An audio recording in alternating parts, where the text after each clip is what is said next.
Manajemen penanggulangan bencana. Manajemen penanggulangan bencana dapat didefinisikan sebagai segala upaya atau kegiatan yang dilaksanakan dalam rangka pencegahan, mitigasi, kesiapsiagaan, tanggap darurat, dan pemulihan bencana yang dilakukan sebelum, saat, dan setelah bencana. Manajemen penanggulangan bencana dilaksanakan oleh 3 pilar penting, yakni pemerintah, masyarakat, dan dunia usaha.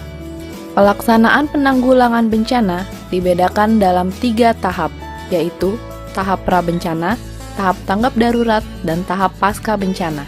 Tahap pra-bencana dibagi menjadi 2, yaitu situasi tidak terjadi bencana dan situasi terdapat potensi bencana. Tindakan yang dapat dilakukan pada situasi tidak ada bencana, yaitu perencanaan, pencegahan, pengurangan risiko, diklat, penelitian, dan perencanaan tata ruang yang peka risiko. Kemudian, pada situasi terdapat potensi bencana, kita dapat melakukan mitigasi, peringatan dini, dan kesiapsiagaan. Pada saat bencana masuk dalam tahap tanggap darurat, kita dapat melakukan tindakan kaji cepat, mengumumkan kaji cepat bencana, penyelamatan dan evakuasi, pemenuhan kebutuhan dasar, pelindungan, dan pemulihan dini. Tahap pasca bencana dilaksanakan setelah terjadi bencana melalui rehabilitasi dan rekonstruksi. Rehabilitasi dan rekonstruksi dilaksanakan pada sarana dan prasarana, sosial dan ekonomi, kesehatan, keamanan dan ketertiban, serta lingkungan.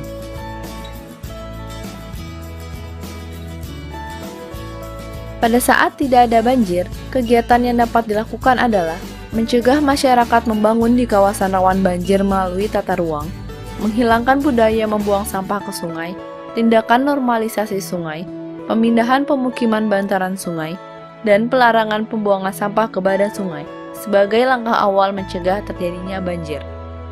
Di daerah-daerah rawan banjir, perlu dibangun sistem peringatan dini untuk masyarakat yang tinggal di sekitar bantaran sungai. Pada saat terjadi banjir, kegiatan yang dapat dilakukan diantaranya penyelamatan pengungsi yang terkena banjir, pembangunan pos pengungsian, pendirian rumah sakit lapangan, dan pembentukan posko komando penanggulangan bencana. Saat banjir telah usai, beberapa kegiatan yang dapat dilakukan antara lain rehabilitasi sarana dan prasarana yang rusak, serta pembersihan lumpur dari lahan pertanian masyarakat.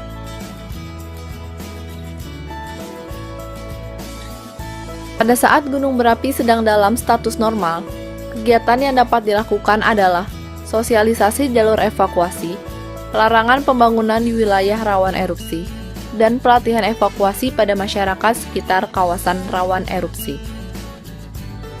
Kemudian, kita dapat memasang sistem peringatan dini dan menyusun kontingensi penanganan bencana. Kemudian, saat bencana erupsi gunung berapi berlangsung, kegiatan yang dapat dilakukan diantaranya evakuasi kelompok rentan sebelum kejadian letusan gunung berapi, penyelamatan korban dan pengungsi terdampak erupsi, pembangunan pos pengungsian, penyelenggaraan sekolah darurat, dan penyediaan tenaga konseling psikososial kepada korban. Saat erupsi gunung berapi telah usai, beberapa kegiatan yang dilakukan antara lain perbaikan pemukiman penduduk, pemindahan pemukiman penduduk, dan pemulihan sosial ekonomi.